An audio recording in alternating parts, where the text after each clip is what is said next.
Gratuity. Gratuity क्या है? Gratuity company देती है अपने एम्प्लॉयज़ को।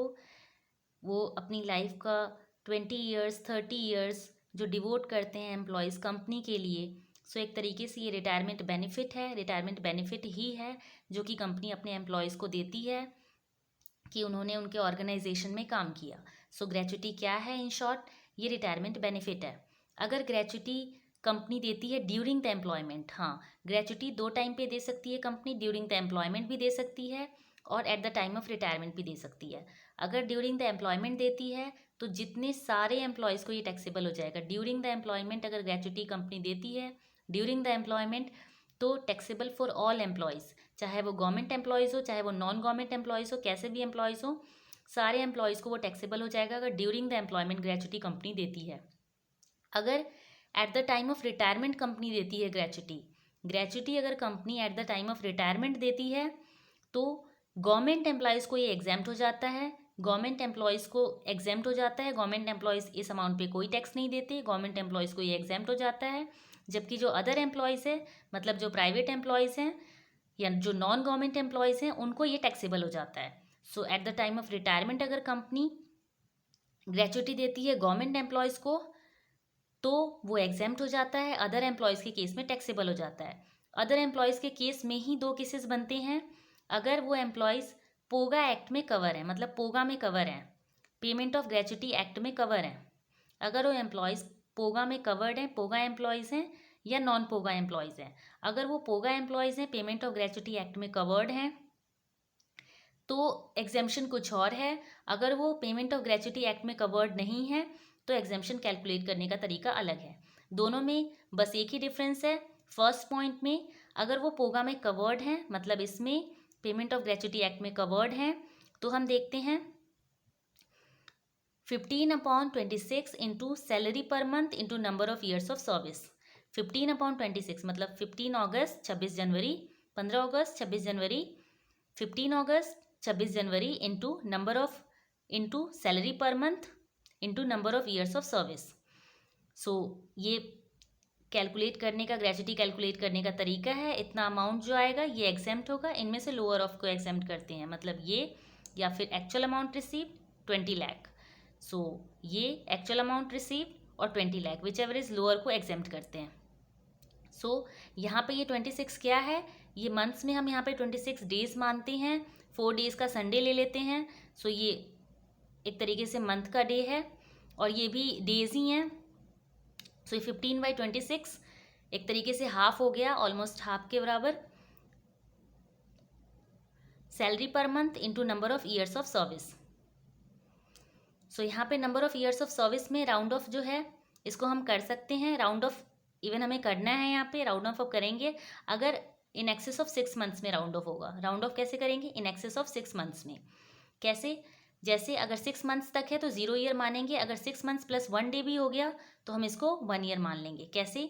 जैसे 20 ईयर्स हैं प्लस 6 मंथ्स प्लस 2 डेज हैं तो हम इसे 21 ईयर्स मान लेंगे। तो अगर 6 मंथ्स है तो हम इसको 0 ईयर मानेंगे, अगर 20 ईयर्स 6 मंथ्स है तो हम इसको 20 ईयर्स ही मानेंगे। सो यहाँ पे राउंड ऑफ अलाउड है, यहाँ पे राउंड ऑफ हम करेंगे, इस वाले में राउंड ऑफ नहीं है। सो यहाँ पे देख लेते हैं, इनमें से जो भी लोअर होगा वो अमाउंट एग्जेम्प्ट है, उस पर टैक्स नहीं है, रिमेनिंग टैक्सेबल हो जाएगा। अब सेकेंड, नॉन पोगा एम्प्लॉयज़ जो हैं, जो पोगा में कवर्ड नहीं है, पेमेंट ऑफ ग्रेचुटी एक्ट में कवर्ड नहीं है, उनका कितना अमाउंट एग्जेम्प्ट होगा? Half into average salary per month into number of completed years of service. यहाँ पे राउंड ऑफ अलाउड नहीं है। अगर यहाँ पे 20 ईयर्स प्लस 11 मंथ्स भी है तो हम इसको 20 ईयर्स ही मानेंगे। एक्चुअल अमाउंट और 20 lakh whichever is lower. So यहाँ पे सैलरी का मतलब क्या है? सैलरी की डेफिनेशन देख लेते हैं। इस वाले में जो कि पोगा में कवर्ड हैं उनके लिए सैलरी क्या है? जो लेटेस्ट सैलरी है, लास्ट मंथ की जो सैलरी है ना, जो मतलब जैसे मैं रिटायर हो रही हूँ नवंबर में तो मैं अक्टूबर की सैलरी देखूंगी, तो लेटेस्ट सैलरी जो है लास्ट मंथ की, लास्ट ड्रोन सैलरी बोलते हैं। जो लेटेस्ट सैलरी है अक्टूबर की वो ले लेंगे और डीए जो लेटेस्ट है वो ले लेंगे। कौन से वाले डीए को ले लेंगे? जो forming part of retirement benefits है और जो not forming part of retirement benefits है, बोथ को लेंगे। इस केस में बोथ डीएज लेंगे, मतलब जो भी डीए है कंप्लीट डीए को ले लेंगे। लेटेस्ट सैलरी और डीए, बस दो ही चीज़ सैलरी की डेफिनेशन में यहाँ पे आएगी, उसको सम कर लेंगे। ये पर मंथ है, वही हम यहाँ पे लिख देंगे। और ये number of years of service है। यहाँ पे सैलरी की डेफिनेशन क्या है? यहाँ पे सैलरी की डेफिनेशन में हम एवरेज बेसिक सैलरी लेंगे लास्ट 10 मंथ्स की। एवरेज बेसिक सैलरी लेंगे लास्ट 10 मंथ्स की। कैसे? जैसे मैं नवंबर में रिटायर हो रही हूँ तो मैं अक्टूबर से पिछले 10 महीने में चली जाऊँगी वहाँ की सैलरीज। डीए भी ऐसे ही और एवरेज कमीशन भी ऐसे ही। ये फिक्स परसेंटेज ऑफ कमीशन होता है जो हम यहाँ पे लेते हैं। ये तीनों का एवरेज लेंगे, या तो हम अलग अलग करके भी ले सकते हैं या तीनों को प्लस कर लेंगे और 10 से डिवाइड कर देंगे। और ये जो एवरेज है डीए जो है ये forming part of retirement benefit वाला है। मतलब दूसरे वाले डीए को नहीं लेंगे, हम सिर्फ उन्हीं डीए को लेंगे जो forming part of retirement benefit वाली डीए है, बस उसी डीए को लेंगे। यहाँ पे राउंड ऑफ अलाउड नहीं है। 1/2 into average salary per month, 1/2 into average salary per month into number of completed years of service. Actual amount of 20 lakh whichever is lower. हम उस मंथ को काउंट नहीं करते हैं जिस मंथ में हम रिटायर हो रहे हैं। मतलब जैसे मैं नवंबर में रिटायर हो रही हूँ तो मैं अक्टूबर की सैलरी लूँगी, अक्टूबर से पिछले 10 महीने चली जाऊँगी। सो जिस महीने में हम रिटायर हो रहे हैं उस मंथ की सैलरी नहीं देखते, उसके पिछले मंथ्स की सैलरी देखते हैं। इसमें लेटेस्ट वाली है तो जस्ट उसके एक महीने पिछले की, जैसे नवंबर में हो रही हूँ तो अक्टूबर की देखूँगी।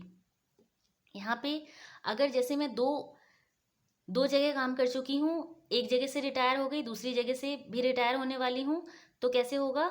मतलब मैं कैलकुलेशन करूँगी जो मेरा एग्जेम्प्टेड अमाउंट बनेगा प्रीवियस एम्प्लॉयर से।